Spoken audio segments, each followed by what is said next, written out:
Je vous souhaite un bon dimanche. Nous allons nous arranger pour finir à l'heure. Nous ne sommes pas en train de fuir.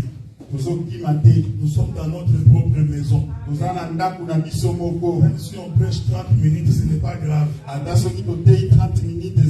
Nous pouvons encore revenir et revenir. Je ne suis pas un visiteur. Pour que je puisse dire que je vais tout finir aujourd'hui. Nous allons nous arranger qu'à 13h30 on ait fini le culte. C'est aussi le respect de ce que nous nous sommes engagés avec Dieu. Car la Bible dit que l'esprit des prophètes est soumis aux prophètes. C'est-à-dire que même quand il reçoit quelque chose de la part de Dieu, tu as la capacité de le maîtriser. Est-ce que vous me suivez? Je vais faire juste une prédication aujourd'hui. Voilà, je suis en train de faire une prédication aujourd'hui. Notre thème principal va être Jésus monta dans la barque. Souffrez avec moi que nous prenions le livre de Matthieu chapitre 8. Prenez vos Bibles, Matthieu chapitre 8.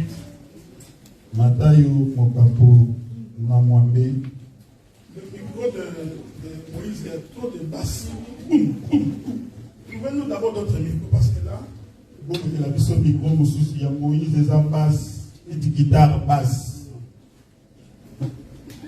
Matthieu chapitre 8.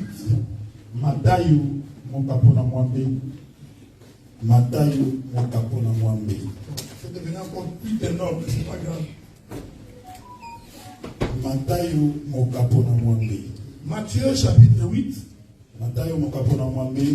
Je vais donc commencer par le verset 18. Jésus voyant une grande foule autour de lui, donna l'ordre de passer à l'autre bord. Un scribe s'approcha et lui dit, Maître, je vais te suivre partout où tu iras. Jésus lui répondit, les renards ont des tanières. Les oiseaux du ciel ont des nids. Mais le Fils de l'homme n'a pas où reposer sa tête. Un autre disciple vient et lui dit, Seigneur, permets-moi d'aller d'abord ensevelir mon père. Jésus lui répondit, suis-moi, laisse les morts ensevelir les morts. Il monta dans la barque. Et ses disciples le suivirent. Et voici, il s'éleva sur la mer une grande tempête. Et la barque était couverte par les flots. Et lui, Jésus, dormait. Les disciples s'étant approchés, les réveillèrent et dirent, Seigneur, sauve-nous, nous périssons. Il leur dit, pourquoi avez-vous peur, gens de peu de foi? Alors il s'éleva, menaça les vents, et la mer et un grand calme se fit entendre. Que le Seigneur bénisse la lecture de l'écriture. Comme j'ai toujours dit, beaucoup plus son explication. La Bible dit que Jésus était en train de se promener. Alors un homme s'était approché de Jésus. Le premier lui fit cette demande. Il dit, Maître, je voudrais te suivre. Jésus lui dit, Yesu ayebisi ye. Les renards ont des tanières. Bambwa ya zamba bazala ba evandelo. Les oiseaux ont des nids. Bandeke bazala bazala. Le fils de l'homme n'a pas où mettre sa tête. Mwana na moto azange sika ya mocha motu na Je suis d'abord en train de répéter l'écriture clairement. Wana nazali ko bandela kaka makomi ndenge komami. Pour que chacun de nous saisisse d'abord l'écriture. Ona moko pe mosusu akanga nanu makomi. Parce que quand on comprend l'écriture clairement, soki ososoli makomi malamu penza, alors l'interprétation va t'arriver aussi aisément. kolimbole kokomela yo pe na bopete. J'ai toujours dit que le ministère de la parole nalobaka ntango nyonso lotomo ya liloba consiste dans l'interprétation de l'écriture. evandisami nde na kolimbola makomi. S'il n'y a pas interprétation, soki kolimbola eza te, il n'y a pas la vie. bomoi mpe eza Ce te. n'est pas moi qui dis, ezanga te mutu nalobi, c'est Pharaon qui a dit. eza Faraon mutu Si alobi. vous m'interprétez mon songe, soki bointerprete ndoto na ngai, je serai en paix. nakozala na kimia. Et les jours où Joseph interprète les songes, mokolo oyo ya Joseph ayanoli oyo a interprété songe, Israël est resté dans l'abondance. Israël bafulukisami. Donc l'interprétation du songe, c'est ça, kolimbola ndoto na linga c'est ce qui crée la prospérité. ya mwana nde ebendaka bozwi. Parce que quand Joseph a interprété, ntango Joseph alimboli, la Bible dit qu'il n'y a pas manqué de blé en Égypte. bible elobi ete ble ezangaki te na Egypte. Jésus dit à cet homme, Yesu ayebisi moto oyo, les tanières les renards ont des tanières. barenard baza na bevandelo na bango, Les oiseaux du ciel ont des nids. bandeke mpe baza na bazala. C'est-à-dire que moi, le fils de l'homme, ngai mwana na moto je n'ai pas une maison. nazangi ndako. Est-ce que vous me suivez? ozolaka Il voulait dire que les autres ont où habiter. bamisusu baza na bandako na bango. Mais moi, fils de l'homme, ngai mwana na moto je n'ai pas où habiter. nazangi ndako. Dans un autre langage, elobeli mosusu Jésus disait, Yesu azoloba, je suis un vagabond. nazali bongo moto akoyengayenga. Et la paix de Dieu soit avec vous. kimia na kolo Je vous ai toujours dit que la Bible n'est pas le français. nayebisaka bino ete bible eza lopoto Ce n'est te. pas parce que tu as entendu vagabond, lokolo yo omoni vagabond, comme tu réfléchis en français, lokolo okanisaka na lopoto, ça commence à te donner des troubles. Comment tu es devenu vagabond? ekomi kopesa yo kulu yeke ndenge nini nzambe akomi Parce vagabond. qu'un vagabond n'a pas un endroit pour mettre sa tête. po ete moto ya koyengayenga azangi esika ya kolala. C'est pourquoi yango wana l'Écriture dit, makomi au elobi commencement, lebandeli l'Esprit de Dieu s'est ouvert au-dessus des hommes. molimo na nzambe ebandaki kotepatepa likolo ya L'Esprit de mai. Dieu était un vagabond molimo ya nzambe ezalaki parce qu'il ne trouvait pas l'endroit où mettre sa tête. po ete azangaki esika ya kotya En motu. plus, Jésus leur disait, yesu abandaki je koyebisa suis l'Esprit de l'Éternel qui était au commencement. nazalaki molimo ya yawe ezalaki na ebandeli. Est-ce que vous me suivez? Parce ozolanda que le souci de Dieu, posa ya nzambe c'est de toujours trouver où habiter. eza kaka amona esika ya kovanda. Tout le temps que l'Esprit de Dieu s'est ouvert au-dessus des hommes, ntango nyonso molimo na nzambe ezali koyenga likolo ya mai, l'Esprit de Dieu cherchait une maison. molimo na nzambe ebandaki koluka ndako. Or, la maison de Dieu était sous les eaux. soka nde ndako ya nzambe ezalaki na se ya mai. J'aimerais que tu me suives attentivement. C'est pourquoi le troisième jour de la création, mwana mokolo ya misato ya la bokeli, Bible dit que Dieu créa la terre des eaux. bible elobi ete nzambe abimisi mabele na mai. Parce que son esprit s'est mouvé d'abord. po ete molimo nde ebandaki na En koyengayenga. réalité, l'esprit de Dieu cherchait une terre. solosolo molimo ya nzambe ebandaki koluka mabele. C'est pourquoi au troisième jour de la création, yango na mokolo ya misato ya bokeli, Dieu bâtit la terre des eaux. nzambe akobimisa mabele na mai. Je veux que tu retiennes ça. nalingi okanga Quand Dieu tire la terre des eaux, ntango nzambe abimisi mabele na en mai, réalité, il sépare la terre avec les eaux. solosolo akaboli nde mabele na mai. Le premier élément que Dieu fait pour avoir une maison, yambo oyo eloko nzambe asali mpo azwa ndako, c'est d'abord de séparer la terre avec les eaux. kokabola mabele na mai. Tu n'as pas encore compris. Ososoli na Pour que tu deviennes la maison de Dieu. Toi qui es unitaire. La première chose que Dieu fait, il te sépare avec les eaux. Or les eaux ici, c'est le monde. Est-ce que vous me suivez? Non, ce n'est pas moi qui dis. C'est Jésus qui dit ça. Il est en train de marcher. Il croise Pierre. Pierre, c'était un homme qui péchait. Or, les pécheurs travaillent dans l'eau. Est-ce que vous me suivez? Jésus regarde Pierre. Pierre, pendant qu'il pêche dans l'eau, Jésus le regarde. Il dit Pierre, suis-moi, je ferai de toi un pécheur d'homme. Donc Dieu disait à Pierre, les eaux que tu vois là, pendant que tu péchais là, ces eaux-là représentaient le monde. Maintenant toi, tu vas commencer à pécher les hommes dans le monde. C'est pourquoi au jour de la Pentecôte, la Bible dit que Pierre ouvrit sa bouche, commença à raconter le mystère du royaume. En réalité, Pierre était en train de jeter les filets. Il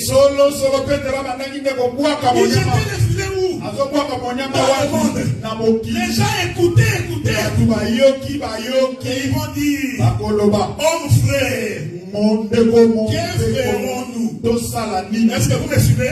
Quand on écoute la parole, la première chose que Dieu voudrait, c'est que nous nous séparions d'abord du monde. Je vais le dire avec beaucoup de précision. Dieu ne peut pas bénir quelqu'un qui est encore dans le monde. Ça, c'est un principe de Dieu. Écoutez-moi bien.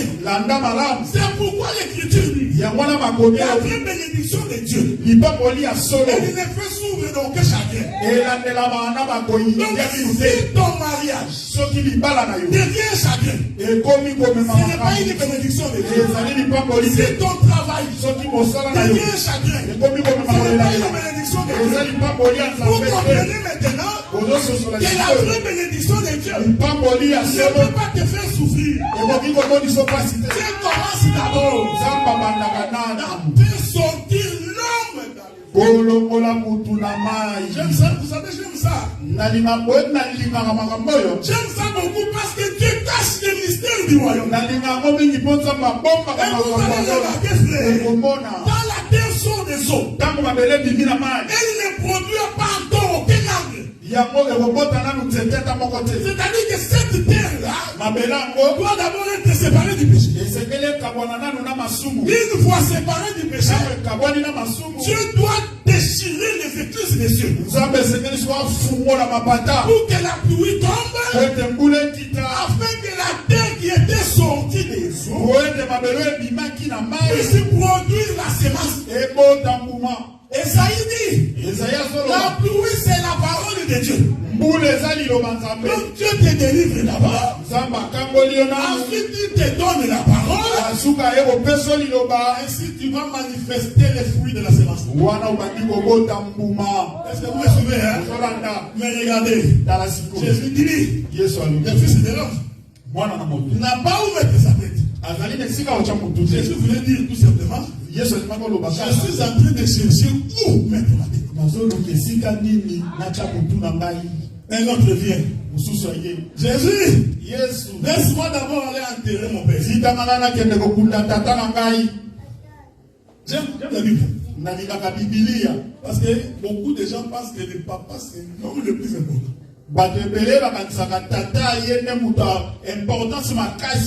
Ton père meurt, tu vas mourir, tu vas pleurer.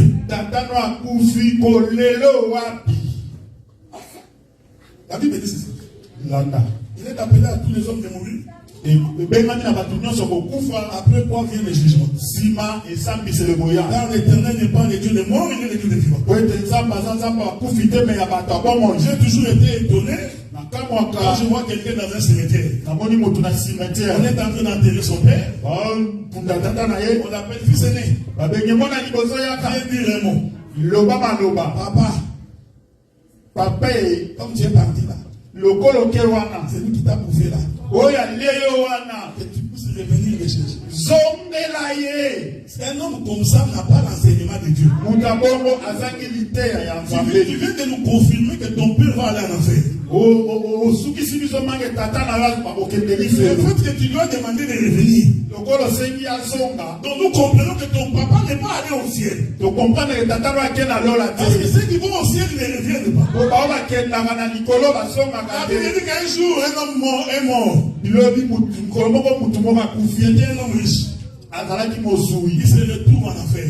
En train de souffrir. De l'autre côté, il regarde, il voit Lazare. Il dit Lazare. Il dit Abraham. Il dit à Lazare de mettre son doigt dans l'eau. Il dit mais j'ai des peines de gouttes d'eau parce que ici il fait trop chaud. Abraham répond. Il n'y a pas de rapport entre vous et eux. Maintenant, c'est comme continuer. S'il y a moyen, ressuscite Lazare. Il a dit à mes frères, je ne vais pas faire comme moi pour ne pas venir ici. Abraham répond encore. Je n'ai pas besoin que Lazare soit ressuscité. Ils ont les prophètes. S'ils écoutent, ils ne viendront pas ensemble. Est-ce que vous me suivez? C'est-à-dire que même si quelqu'un revient des morts, ce n'est pas ça qui fait convertir l'homme. Tu te confirmes que même si quelqu'un revient de morts, il ne devient pas prédicateur. On ne devient pas prédicateur après le coma. Toi, tu étais avec nous, nous mangeons le foufou. Tu meurs, tu es entré dans un coma. 3 jours, tu ressuscites. Non, Dieu t'a donné la mission pour devenir prédicateur. Dieu m'a dit, il faut vous repentir. Parce que là où j'étais parti, Dieu m'a montré l'enfer. Puisque Dieu t'a montré l'enfer. Puisqu'il t'a montré l'enfer, donc j'ai compris que ta destination c'est l'enfer. Pourquoi il ne t'a pas montré le ciel? Mais tu deviens prédicateur. La Bible précise de quelle manière on devient prédicateur. Pour devenir prédicateur, il faut commencer par être disciple. En étant disciple, il faut écouter ceux qui t'ont précédé. Quand tu commences à exercer, le peuple verra que tu as les ministères. Même si tu reviens des morts, même Lazare, la vie de Jésus, lorsqu'il est revenu des morts, il ne nous a jamais dit qu'est-ce qui s'était passé là-bas. Toi, tu n'es même pas l'ami de Jésus. Lazare mangeait dans sa maison. Avec Jésus, il mangeait. On appelle Lazare son ami. Il est mort, ressuscité. Il ne nous a pas dit qu'est-ce qui s'est passé là-bas. Mais toi, un petit comment? Tu te réveilles, tu es devenu prédicateur, tu commences à passer d'église en église, pour qu'on commence à te donner des offrandes. Oh non, il était mort, il est ici. Si tu es sorcier, nous n'allons pas te donner la place pour donner ton témoignage. Ici, ce n'est pas un endroit pour faire la promotion des sorciers. Si tu es sorcier, tu dois te convertir. Si tu t'es converti, tu es un frère comme tout autre frère. Non, un sorcier, il qui s'est converti. Il s'est converti. Maintenant, il commence à nous expliquer comment il mangeait les gens. Nous, les saints de Dieu, nous asseoir pour écouter quelqu'un qui nous dit comment il mangeait les gens. Ça ne peut pas arriver dans les assemblées de saints frères. Ici, frère, j'ai toujours dit, c'est le lit de la maternité. C'est ici que l'homme et la femme se mettent ensemble. C'est pourquoi Philippe avait dit à Jésus, arrêtez d'aller à gauche, à droite. Montre-nous le Père. Cela nous suffit. Écoutez, frère, la prédication, c'est seulement présenter Jésus. Je vais répéter ça. Dans la Bible, frère, il est question de Jésus. On s'en fout que ta femme soit jolie. On s'en fout que tu aies de l'argent. Que tu aies fait beaucoup de voyages, on s'en fout. Que tu aies une triple nationalité, ça nous regarde. Quand tu te mets ici, nous voulons voir l'époux. Celui qui est mort pour nous. Celui qui a porté nos péchés. C'est pourquoi je vous ai toujours dit, frère, il ne faut pas avoir honte. Quand tu vois un prédicateur qui commence à raconter sa vie, prends ta Bible, sors. Il ne faut pas dire, non, le prédicateur va me voir. Tu prends ta Bible. Il dit, mon frère, pour cette question-là, je t'écouterai une autre fois. Ici, nous venons pour raconter les choses de Dieu. Est-ce que vous me suivez, frère? Nous ne venons pas ici pour donner les témoignages de la manière dont nous sommes allés manger au restaurant. Ah, tu vois les docteurs là. Je vais vous dire une chose. Ici, nous devons tous disparaître. La seule personne qui doit être élevée ici, Jésus. Je vous dis ceci. Vous qui nous prêchez, quand tu montes ici, ne viens pas faire l'apologie du docteur Adela. Docteur Adela, je te remercie. Parce que tu m'as donné la parole. Écoutez, frère, nous sommes avec vous, ça fait 5 ans. Donc vous me connaissez. Tu n'as pas besoin de venir me faire des éloges ici tout le temps. Ça c'est de la flatterie. Mais moi, même si tu me flattes, un jour où tu te tâtes, tu verras que les flatteries vont laisser aller. Est-ce que vous me suivez? Je vais ajouter un élément. La Bible dit, les fils de Lévi devaient avoir le front de diamant. Il ne distingue ni père ni mère, ni fils ni petit-fils. Vous savez, je vais vous raconter une histoire. Moïse est allé à la montagne. Pendant que Moïse était à la montagne, les enfants d'Israël vont appeler Aaron. Oh, Moïse est mort. Je t'informe que les dieux que nous prions ne meurt jamais. Il ne dort pas. Il ne sommeille pas. Je vais expliquer ça dans les textes qu'on a lus. On n'aime pas Dieu. Non, nous allons aider Dieu. Mais trouve qu'il faut faire comme ça. Moïse monte à la montagne. C'est lui qui l'a appelé, c'est Dieu. Et Dieu savait que Moïse allait traîner à la montagne. Aaron était resté. Il faut faire attention avec le peuple. Quand tu as reçu le mandat de Dieu, il faut faire attention quand tu écoutes le peuple. Le peuple vient. Nous croyons que Moïse est mort. Toi, Aaron vient. Fais-nous un vaudou. Parce que nous voulons voir un Dieu que nous voulons adorer. C'est lui qui a fait le vaudou. C'était sacrificateur. C'est-à-dire c'était un prédicateur. Il ne faut jamais dire que moi c'est notre docteur. Il ne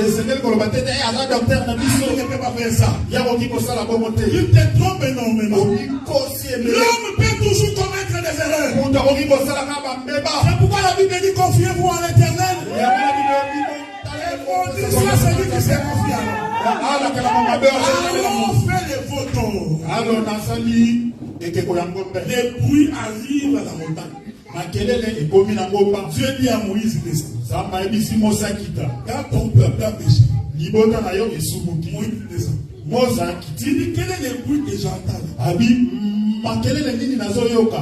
Vous savez, j'aime la Bible. Josué qui était le serviteur de Moïse. Parce que lui aussi était monté un tout petit peu la montagne avec Moïse. Il dit à Moïse, non, ça doit être le cri de guerre. Non, Moïse savait distinguer les sons. Il dit, ce que j'entends là, ce n'est pas le cri de guerre. C'est le cri d'un peuple qui se réjouit. Il descend, il trouve qu'ils ont péché. Je t'informe que Lévi était le frère de Judas. Il était le frère de Siméon. Donc il était le frère de tous les enfants d'Israël. Moïse descend, il prend les veaux, il fond dans le feu. Ça devient un liquide. Il fait boire à tout le monde. Ensuite, la Bible dit que Moïse va appeler tous les Lévites. Il dit tous les Lévites de Lévi. Tous ceux qui ont choisi de servir le Seigneur. Vous tous derrière nous allons exterminer le péché. Nous entrerons dans chaque maison. Pour celui qui a commis le péché, la Bible dit que ce jour-là il est mort. Donc même s'il est proche de son père, puisque son père a péché, il sait que la cause que je défends, c'est la cause de l'Éternel. Quand ta femme se détourne de la voie de Dieu, il ne faut jamais avoir pitié. Parce que laisser la chose se persévérer, tu fais entrer les péchés dans la maison. Quand ton mari se détache de la voie, il faut avoir le front de diamant pour dire ce que tu fais là. Et diabolique il n'est pas honte de vous dire cette manière de s'habiller là, c'est anti-doctrine. Il n'est pas honte, frère. Et ça là, je ne changerai pas.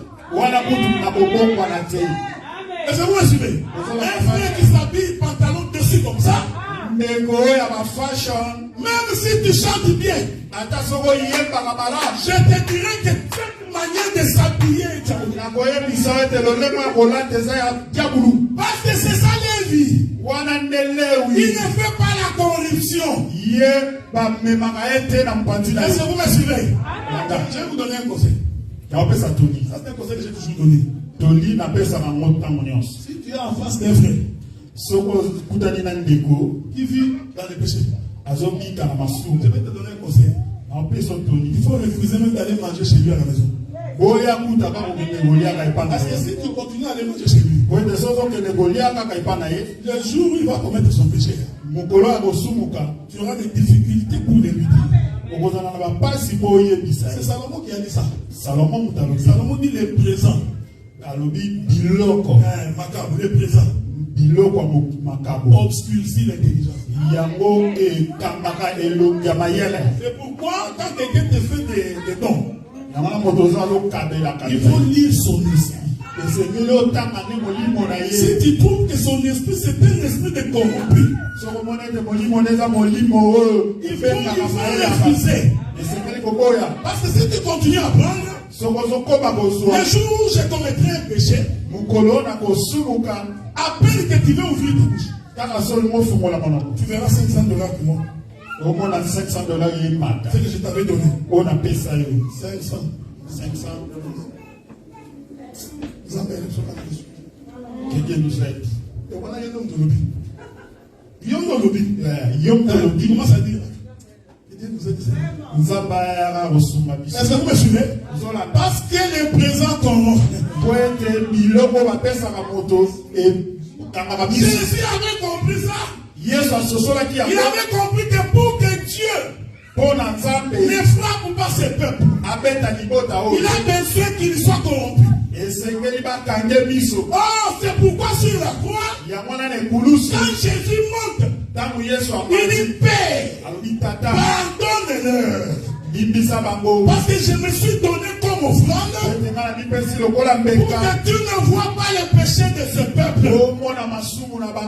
Est-ce que vous me suivez? Alors l'autre va dire, laissez-moi aller enterrer mon père. Jésus dit, laissez les morts enterrer les morts. Que Dieu vous bénisse. Donc il y a des gens qui sont morts, mais ils marchent. Les morts, ce n'est pas seulement ce que tu vois dans les cimetières. Nous avons des gens qui marchent comme ça. Tombo. Combien? Tombo. La Bible dit, après que Jésus ait dit ça, c'est ce que j'aime. Il monta dans la barque. Amati Namasua. Est-ce que vous me suivez? Zolanda. Oh, vous allez remarquer. Zolanda. La barque, quand vous montez dessus, il faut nager dans l'eau. Et c'est que nager dans maïs. Suivez-moi bien. Landa mala. Jésus dit aux disciples, allons de l'autre. J'ai lu le texte. Je n'ai pas vu où est-ce qu'ils sont arrivés de l'autre côté. Ce texte ici ne nous dit pas quand est-ce qu'ils sont arrivés de l'autre côté. Mais Jésus avait dit, allons de l'autre côté. Oh, je voudrais dire à quelqu'un ce matin, avant de te déplacer, il faut toujours te poser la question. Est-ce que c'est Dieu qui m'a dit? La difficulté que nous avons aujourd'hui, beaucoup de gens font des choses sans que Dieu ait parlé. Il y a beaucoup de gens qui prennent des engagements sans que Dieu ait parlé. Pose-toi la question, est-ce que c'est Jésus qui t'a dit de traverser de l'autre côté? Ce que tu fais, est-ce que c'est Dieu qui te l'a dit? Il faut avoir cette assurance. Parce que celui qui leur avait dit d'aller de l'autre côté, il savait qu'il y avait des tempêtes. Est-ce que vous me suivez? Celui qui leur avait dit traversons, il savait que devant il y a des problèmes. Mais lui-même avait la solution à ces problèmes. C'est pourquoi si Dieu te dit d'aller, quand les difficultés viendront, comme c'est lui qui avait dit, il est capable d'apporter la solution. Mais si tu ne vas pas toi-même, tu auras des difficultés. Jésus entre dans la barque. Les disciples aussi entrent dans la barque. Je venais de vous dire tantôt que les eaux représentent le monde. Est-ce que vous me suivez? Suivez-moi bien. Les eaux représentent le monde. Donc quand Jésus entre dans la barque avec les disciples, c'est un mouvement prophétique. Des gens qui ont quitté l'éternité, ils sont entrés dans le monde. Est-ce que vous me suivez? Parce que les eaux représentent le monde. Donc quand Jésus entre dans la barque avec les disciples, c'était l'image des enfants de Dieu qui ont quitté l'éternité. Ils sont entrés dans le monde. Faites attention. J'ai dit de faire attention. Parce qu'en entrant dans le monde, ils sont entrés dans la barque. En d'autres termes, les disciples ne sont pas entrés dans l'eau. Est-ce que vous me suivez? Ça, si tu ne comprends pas, c'est que c'est Dieu lui-même qui t'a maudit. Parce que Dieu maudit. Lui-même dit dans sa parole. Si tu n'obéis pas à mon voix, voici les malédictions que je t'enverrai. J'enverrai la peste dans ton pays. Voilà pourquoi nous dans cet évangile, on n'accuse jamais le diable. Non! Quand quelque chose m'arrive, moi mon problème c'est Dieu. Je me pose la question, mais pourquoi cette histoire?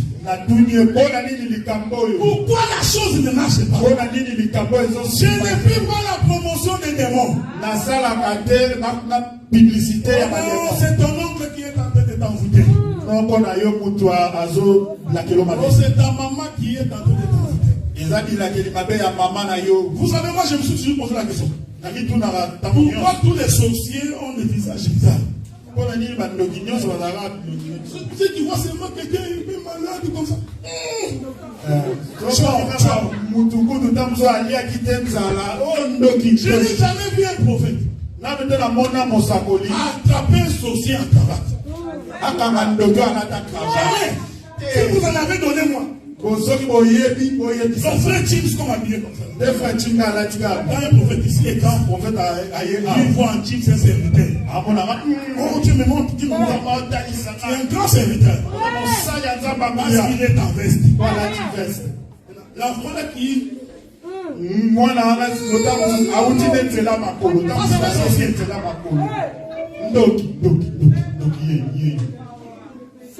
Dans les sorciers, c'est en fonction de physionomie. Si tu viens en veste comme moi là, shalom papa. Mon cher ensemble, tu es un pasteur? Parce qu'un homme normal n'est pas porté une veste.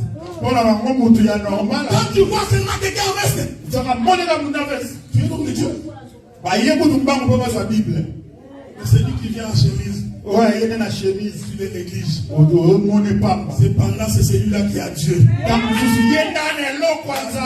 La Bible dit, qu'est-ce qui sortira de Bethléem? Les gens du monde ont regardé. Sois en paix, frère. Les gens qui voient que tu n'as rien. Quand l'Éternel te regarde, voit une puissance de est-ce que vous remarquez? Dieu ne tient pas compte de l'apparence. Non, tu vois ce frère-là parce qu'il est tout le temps en jean.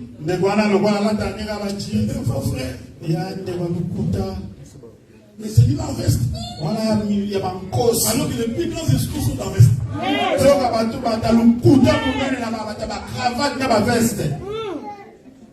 Surtout les hommes de Dieu. Surtout Basala Nzambe. Vous avez refusé les catholiques parce qu'ils ont des soutanes. Bokimi, la maison mère, Boba, la Zambala. Mais vous faites pareil. Vous avez transformé les soutanes en veste. Tu peux pas être en chemise, en veste. Donc, Motei a dans la chemise. Écoutez-moi bien. Quand nous entrons dans la barque, c'est-à-dire la barque est ici. C'est ça la protection quand on marche sur l'eau. Est-ce que vous me suivez? La barque te permet de ne pas être englouti par l'eau. Je l'ai dit autrement. La barque te permet de ne pas être englouti dans le monde. C'est pourquoi nous avons beaucoup de frères. Quand nous étions au Congo, ils priaient tout le temps. Ils jeûnaient tout le temps. Jeûne pour le visa. Depuis qu'il est arrivé au Canada, nous cherchons les frères, on ne les retrouve pas. Vous comprenez que le monde l'a englouti. Est-ce que vous me suivez?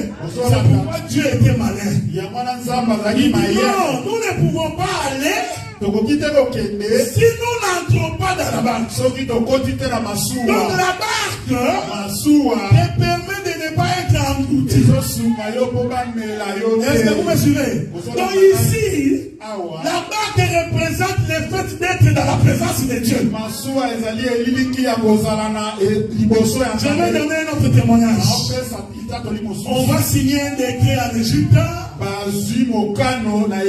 Et on va tuer tous les garçons. J'aime la Bible. En Égypte, on ne tue pas les femmes. Parce que vous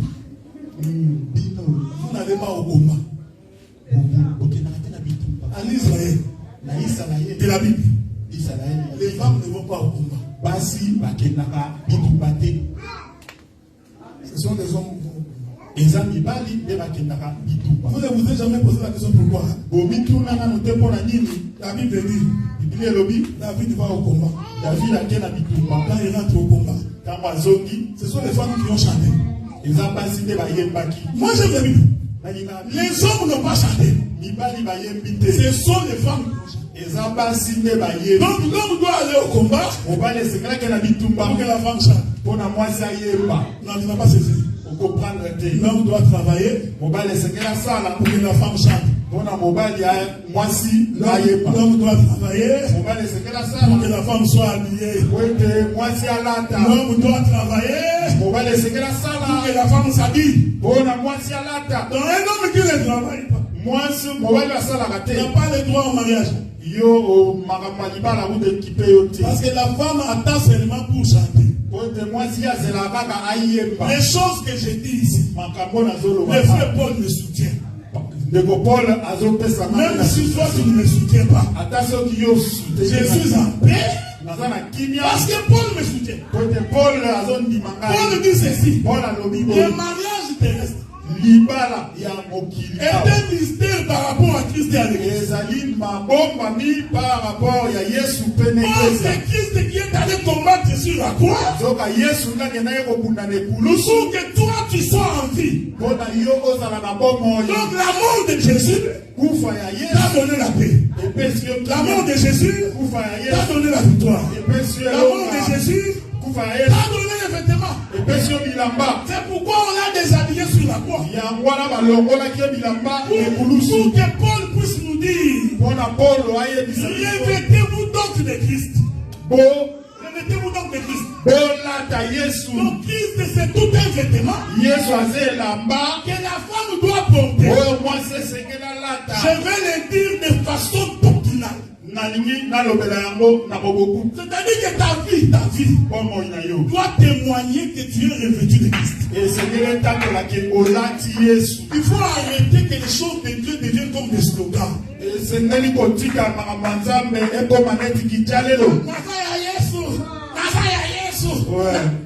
Depuis quand tu es à Jésus?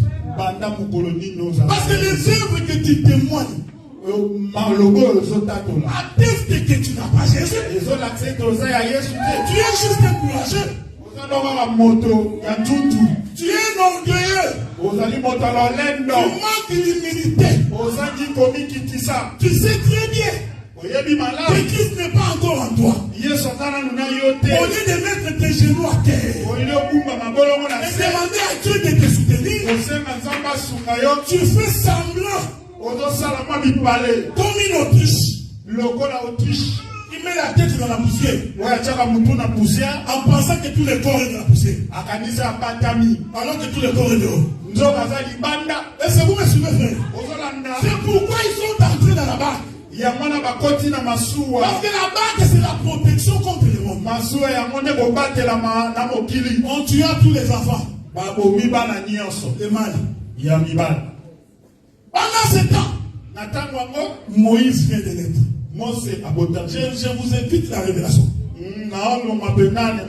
La Bible dit qu'il avait 3 mois. Le chiffre 3.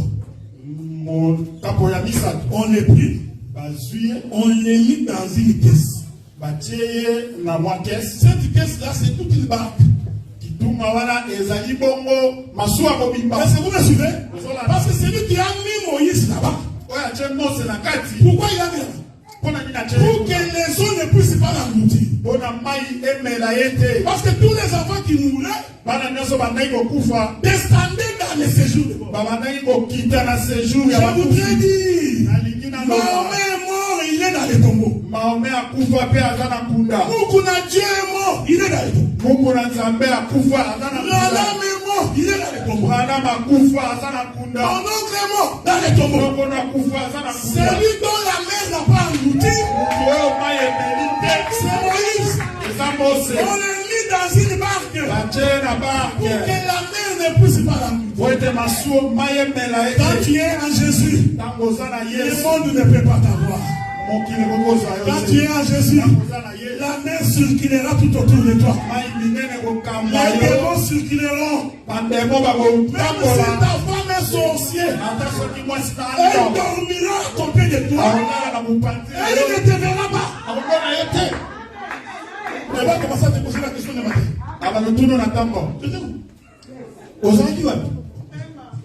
Quelle question? Quand tu vois quelqu'un qui te pose la question de matin, tu étais où? Quelqu'un peut. Sorcier. Non. Il t'a cherché la nuit. Il ne t'a pas vu. Maintenant, il te pose la question la journée où tu es. Quand l'Éternel te garde, frère, le monde des ténèbres ne peut pas. Quand l'Éternel te garde, sois assuré qu'il te protégera. Voilà pourquoi nous ne faisons pas comme les autres. Les démons de ceci, les démons de ceci, les démons de ceci, les démons de ceci. Vous allez lire l'écriture. À force de vous prêcher les démons, qu'est-ce qui arrive? Vous commencez à avoir peur. La prédication des démons ne donne pas la foi. Tu es automatiquement, tu as l'enseignement d'Adam. J'ai toujours été contre les gens comme ça. Adam, as-tu marché les fous? Au lieu qu'il accepte que c'est moi qui le fais. Écoutez comment Adam répond. Ça c'est moi qui me demande. Ton mariage ne marche pas. Pour toi, ce sont tes oncles. Quand tu réponds impoliment à ton mari, pour toi, ce sont les oncles. Comme l'esprit de Moukomakoba est pour entrer chez vous. Au lieu d'accepter seulement que j'ai de Moukomakoba. Non, tu vois notre oncle à l'époque. Il est mis à Iko, l'esprit de Zaïko est en nous. Toi, tu trouves toujours des raisons pour accuser les autres. Souvent, tu ne viens pas à l'église. La manière dont ma mère exprime me regarde. Ma mère exprime vous voyez, frère? C'est un mauvais esprit. C'est l'esprit de celui qui ne prend pas la responsabilité de ses actes. Lui dans tout, il a toujours raison. Non, ce n'est pas moi, c'est elle. Non, pas moi. Tu me connais moi? Moi, je suis un bon frère. Là, tu vas sortir un verset qui n'existe pas dans la Bible. Le monde est bon. Ce sont les hommes qui sont mauvais. Alors que la Bible dit que le monde est mauvais. Jésus dit que le monde est rempli de méchanceté. Alors, pour justifier ton péché, le monde est bon.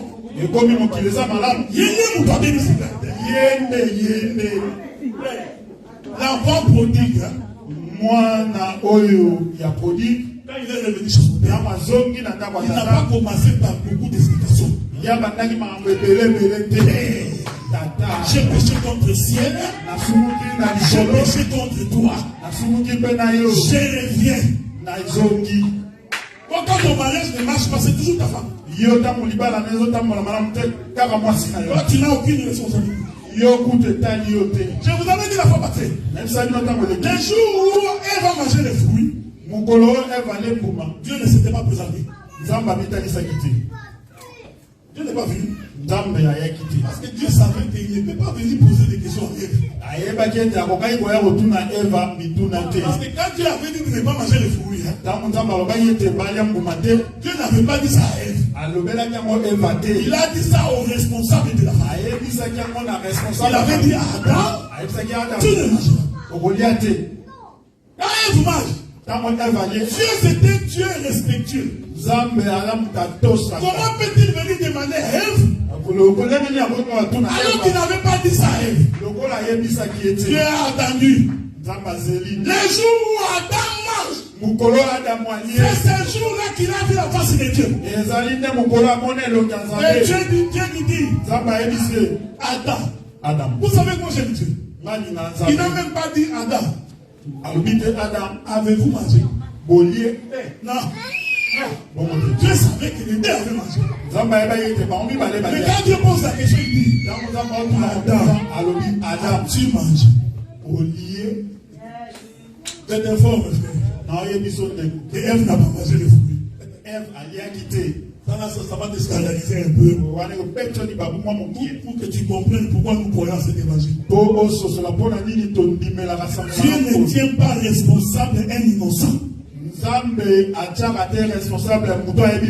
fait qu'il n'avait pas dit ça à Ève, il est allé poser la question au responsable. C'est pourquoi dans l'œuvre de Dieu, si ça ne marchait pas, les responsables doivent rendre des comptes. Si nous sommes ici là, il y a trouble. Les premiers responsables, c'est nous. Il faut dire non, ces fruits-là n'écoutent pas. Non, les premiers responsables, c'est d'abord nous. Qu'est-ce que nous avons fait? Est-ce que vous me suivez? C'est pourquoi Moïse n'a pas été englouti. Je vais finir dans 5 minutes. Regardez. Ils entrent dans la banque. Pendant qu'ils entrent, Jésus était là. Et la Bible dit que Jésus s'endormit. Oh bien aimé frère, ce n'est pas le fait que tu es dans la parole. Ce n'est pas le fait que tu es avec Jésus que cela va empêcher les flots de la mer d'entrer dans la barque. Je t'informe que Jésus était bel et bien présent dans la barque. Et c'est lui Jésus qui avait dit traversons de l'autre côté. Et lui Jésus dans la barque il dort. Pendant qu'il dort, c'est à ce moment-là que les mains de l'eau commencent à entrer. Je voudrais te dire frère, c'est lui qui t'a fait la promesse. Il est vrai. Il est avec toi. Mais cela ne peut pas empêcher que les difficultés entrent dans ta maison. C'est ça l'évangile, frère. Nous ne pouvons pas te prêcher. Et quand tu viens à Jésus, non!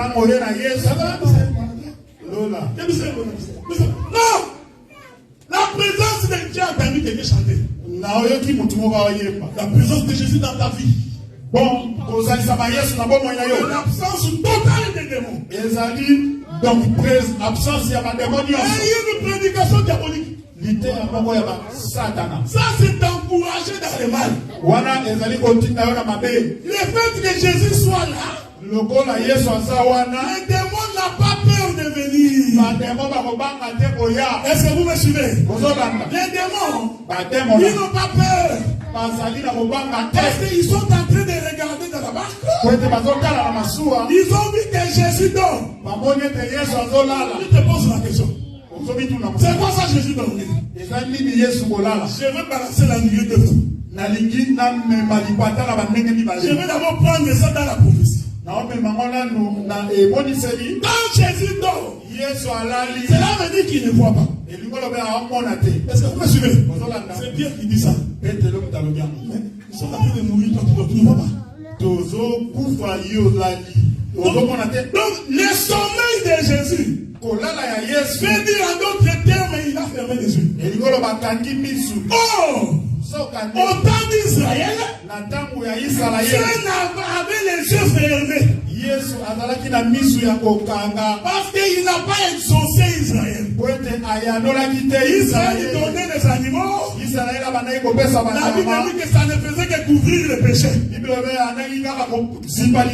n'a pas oublié les péchés d'Israël. C'est pourquoi chaque fois qu'Israël péchait, Dieu lui rappelait.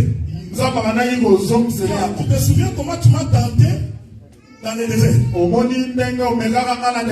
Est-ce que tu te souviens?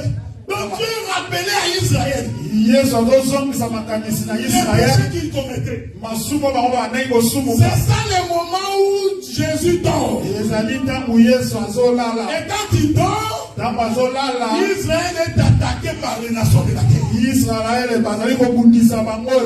Donc ici, l'eau qui rentre dans la barque. Faites attention à la prophétie.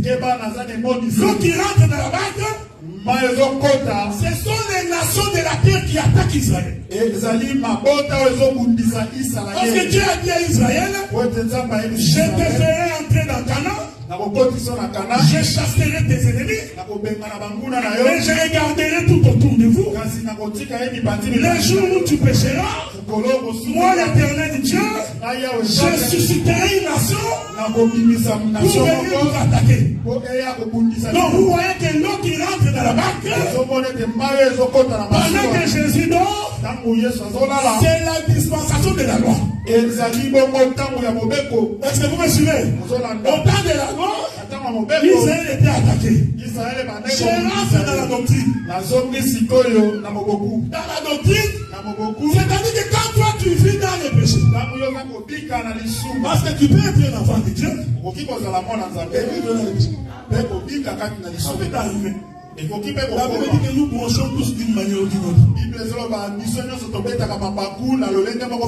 Quand tu pointes les frères Timba, il faut faire attention. Parce que Timba peut avoir un péché.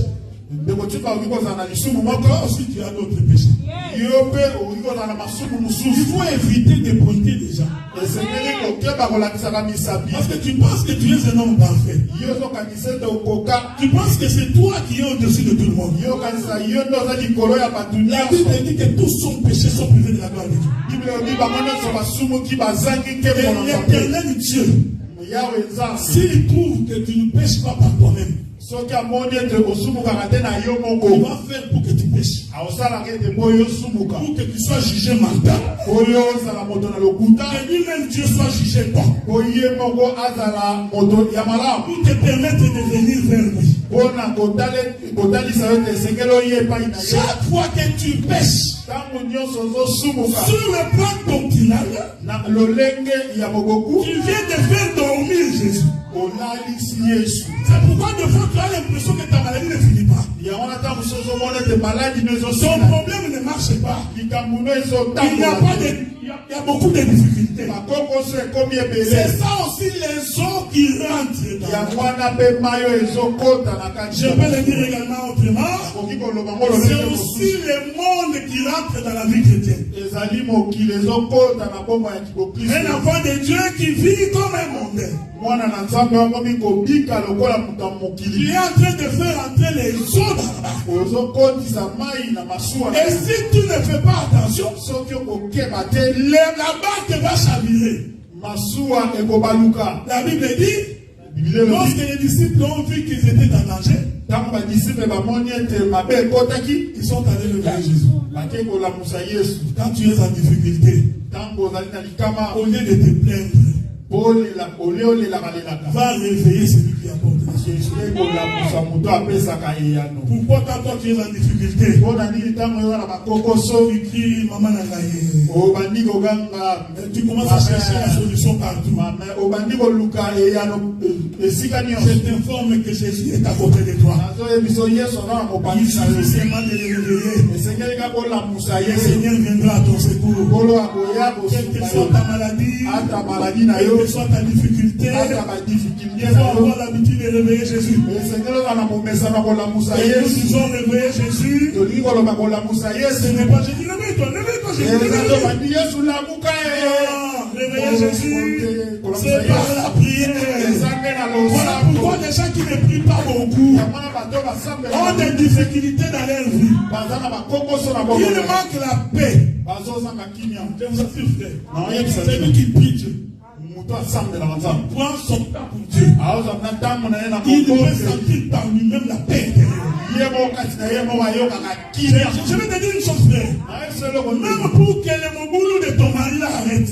Ata bon mobali na yo atikaki mobulu. Parce que ce sont les eaux qui rentrent dans la barque. Ezali mayo ezokota na boite. Ça ne sert à rien de discuter avec lui tout le temps. Ntango nyonso okende ofunda epa basemeki. Mets tes genoux à terre. Buka nde mabolongo. Quand cet homme recommande-le entre les mains de Dieu. Mobali wana tika ye na maboko ya Nzambe. Accuse-le auprès de Dieu. Funda ye pa Yesu. Chaque jour, Mikolo il nyonso. se lève le matin. Otelemi na Il ntongo. dit éternel Dieu. Yawe Nzambe. Voici moi ce bandit qui vit avec toi. Talelanga mobali oyo ya bandidu. Qui ne craint pas ta parole. Bazobanga yo te. Voici un frère. Tala Il ndeko. m'insulte chaque jour. Afimanga ntango Qui nyonso. me bat chaque jour. Abetanga ntango Frère, nyonso. chaque jour que Dieu ouvrira son livre, Ntango Nzambe azofungola buku il na ye. verra ses frères. Amona ndeko. Et comme la Bible dit que c'est à lui qu'appartient la vengeance et la rétribution, Lokola Biblia lobi eza ye nde asombisaka je makambo. t'informe que Dieu prendra soin de lui. Nzambe akokota likambo na yo. Il va aller dans la maison d'une concubine. Akokende na ndako ya likambo na Comme ye. il est habitué. Ndenge amesana Sa concubine aussi a un autre concubin. likambo na ye baa na likambo mosusu. Comme Dieu c'est le maître des temps et des circonstances, Lokola Nzambe nde mokonzi ya batango mpe ya makambo. il va faire que tu puisses rencontrer ta rivale. Akosala ete okutana na banda. Et puis tu vas trouver une rivale bien bagarrée. Mpe okuta mbanda ya babisele. Alors tu commences à poser la question à la femme. Okomotuna mwasi. Entre nous, tu choisis. Na biso baloponi na Tu ye. es malade, hein? Obelaka. Tu as laissé ta femme à la maison. Otiki mwasi na Tu vas en compétition. okende susu na compétition. Et là, vous savez, la femme ne peut pas. Vous Mwasi. savez, nous quand on grandissait, Ntango biso tokola. les hommes sont des escrocs. Mibali baescroc. Tu sais, l'homme peut ne pas t'aimer, mais il fait semblant de t'aimer. Alingi yo te me asa sambla neti Il alingi peut yo. même faire 5 ans. Bokozala kutu 5 ans. En réalité, il n'a jamais aimé. Mais alinga te solo. Ça, c'est pas la femme. Wana mwasi. La femme, quand elle n'aime pas, Mwasi to alingi te. si vraiment elle n'aime pas, Soki vraiment alingi te. ça ne prend pas une seconde. Eumelaka te. Comme la manière dont te regarde là, Etala elingaka tu otala. comprendrais que non, ça sert à rien. Yo mo olobaka nabendana. Tu vas commencer à forcer, Omeka, on va bouffer ton argent. baleyo mbongo. C'est moi le manque de l'argent. Sombelanga makdon osombi. Une montre sortie là. Montre bime osombi. Akomo me moti. Cette femme ne t'aime pas. Alingi yo te Mais mwasi. comme tu forces, Lokolo ozomeka na makasi. elle laisse qu'on te bouffe l'argent. Tikaka na lia yo mbongo. Et ça vous comprenez ça, frère? C'est-à-dire que c'est par la prière Eza nde na qu'on losambo. change les circonstances. Babongolaka makambo. C'est par la prière Na losambo. que l'impossible devient possible. Makambo esalamaka te koki kosalama. Est-ce que vous me suivez? Je voudrais finir par un élément. Nayi na sisa na eloko moko. La prière elle-même ne suffit pas pour changer les choses. Losambo yango moko ekoki te mpona kobongola Il makambo. faut associer à la prière Esengeli kosangisa na losambo. les actes. Misala. Je vais le dire autrement. Nayi na longo na te. Même si tu jeûnes 40 jours, Ata soko okili 40 Dieu jours. donne-moi du travail. Nzambe epesanga mosala. Je t'informe que tu n'auras pas de travail. Naye so mosala oza yango te. Si tu ne fais pas Soko bimi te. pour aller chercher du travail, Mpona koluka mosala. ta prière là n'aura aucun effet. Losambo na kozala na efe moko te. Est-ce que vous me suivez? Hein? Tozolanda J'ai ngai. pris cet exemple pour que tu comprennes. Nazwi exemple kososola. Si tu veux obtenir quelque chose, Soko olingi ozwa eloko soki. mets-toi à la prière Tyayo na losambo. et demande à Dieu comment je fais pour l'obtenir. Senga Nzambe nasala nini mpo nazwa yango. Et entreprends les démarches pour l'obtenir. Mpe banda kotambola mpona kozwa Tu yango. voudrais que l'église que nous débordions, Olingi eglise tokoma ebele. La prière ne suffit pas. Le sambo ya momo ke ko Ce kite. n'est pas multiplier la prière qui va changer. Eza ba le sambo belete mute ko Nous changer. prions Tozo sambe. et nous parlons de Jésus. Pe tozo lobela Nous Yesu. appelons les amis Tozo benga et bandeko. nous leur demandons de venir. Tozo yebisa bango baya Mais nese. si nous ne faisons que la prière, Kaka soki le sambo za besunga za Dieu besunga. ne peut pas agir. Zamba ko sala te. Jésus, réveille-toi. Yesu la muka. Écoutez bien aimé dans le Seigneur. Yoka moli Je voudrais que ce soir, ya likete na nous poko. allons réveiller Jésus. Tola musa Yesu. Face à ta difficulté, Tangu mususu kwa kokoso na quelle yote. que soit ta maladie, Ata maladi na il y a yo. encore la possibilité de le réveiller. Lolenge zana ya kola Il musa n'est Yesu. pas loin, il est près de toi. Asa musika taza pembeni. N'allez pas chercher ailleurs. Okeluka musika Il y a un prophète là-bas. Il y a un prophète ici. La Bible dit, n'allez pas ici et là. Dieu est à côté de toi.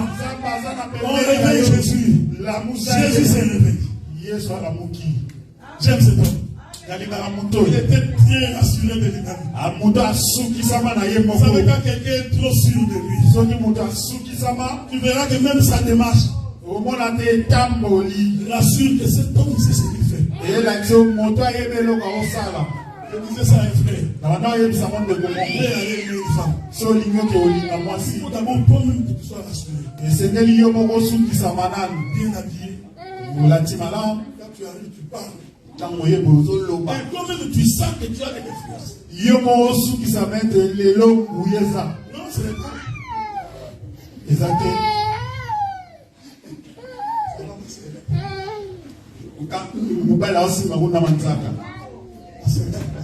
Ma soeur, vous êtes bien. C'est moi quand je grandissais.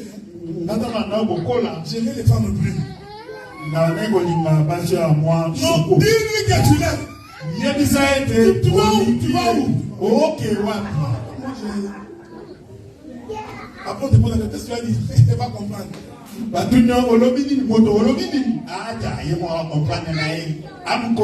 Jésus s'est réveillé dans la barque. Il regarde d'abord les disciples. Je vais te dire une chose à moi.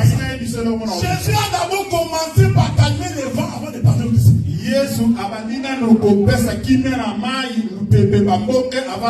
Est-ce que vous me suivez? Quand tu es en difficulté, même si tu as commis une bêtise, quand tu invoques Dieu, Dieu apporte d'abord la solution. Ensuite, il va te dire qu'est-ce qui s'était passé dans ta vie. Jésus n'a pas commencé par guérir les disciples. Il a dit, pourquoi je suis avec vous? Beaucoup de temps que je... Bon, va, calme-toi. La Bible dit que Jésus s'élève d'abord. Je veux que tu m'écoutes bien. Jésus n'a pas commandé les eaux. Non, l'Écriture dit, Jésus commanda les vents. C'est que Jésus voulait dire, si les eaux sont entrées dans la barque, les responsables c'est les vents. Si nous calmons les vents, les eaux cesseront d'entrer dans la barque. Voilà pourquoi sur la croix, Jésus a vaincu le diable. C'est lui le vent. Oh mort, où est ton aiguillon? Une fois que le diable est vaincu, les maladies doivent cesser. Les problèmes doivent s'arrêter. Parce que le plus fort a été vaincu. Et quand il finit, maintenant il rentre chez les disciples. Pourquoi avez-vous eu peur? Homme de peu de foi. L'ennemi premier de la foi, c'est la peur. Celui qui a peur ne réussit jamais. Celui qui a peur, même quand il prêche, il va trembler. L'ennemi qu'il faut d'abord combattre, c'est la peur. La peur est l'ennemi de la foi. C'est la peur qui te dit que ta situation est impossible.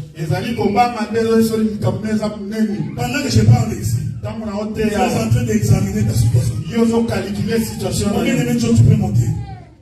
Joe, tu peux monter. Pendant que je parle ici, pendant que je parle ici, toi tu es en train de te dire, ah ça là, ça fait quand même longtemps. Ça ne peut pas changer. Il y en a un autre qui dit, c'est notre maladie de la famille. Un autre qui dit, mon grand frère serait arrivé. C'est arrivé à mon grand frère. Je ne vois pas comment ça peut arriver. Il y a un autre qui dit, je ne vois pas comment je trouverai du travail. Il y a un autre qui dit, ça certainement ça ne va pas changer. C'est le premier ennemi qui rentre dans ton cœur. C'est le doute et la peur. Et cela va t'empêcher d'accéder aux choses de Dieu. Nous allons nous mettre debout pour prier. Il faut croire que Dieu est capable de faire quelque chose. Il faut croire que Dieu est capable d'agir. Je voudrais inviter la sœur Gladys.